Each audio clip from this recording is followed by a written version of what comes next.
ano 92. Todo o mundo estaba pendente das Olimpiadas de Barcelona.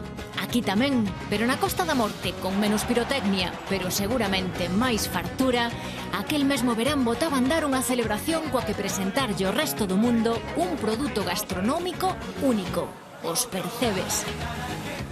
Aínda non se chamaba así, pero é a primeira festa do percebe do Roncudo, con Marcial Mouzo de Pregoeiro.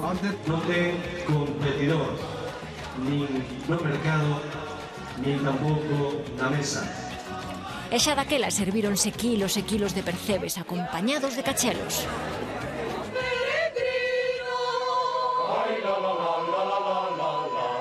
A festa foise consolidando. 2 anos despois, a encargada do pregón foi Tete Delgado. Pero esta non vai ser unha fartura calquera. Esta vai ser memorable. A ración custaba daquela 1000 pesetas, 6 euros. O público foi a máis, e con el a zona da festa.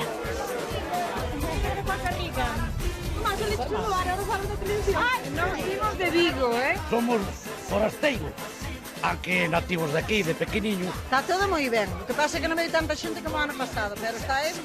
Ademais, os percebes do Roncudo son os mellores do mundo, Eso... A pasión que ten. No. Son os mellores do mundo. Ademais, comprobados, son os mellores do mundo. Nos gusta moito o percebe de Corme, aparte vimos a actuar. Estas son as rapazas de Leilía e nós somos do Grupo Santiago, de Brincadeira.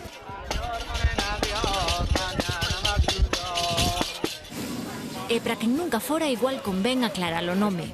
Roncudo é a punta onde collen os percebes, chamada así porque nela o mar bate tanto que parece que ronca. Pero a festa celébrase en Corme, que pertence ao concello de Ponteceso.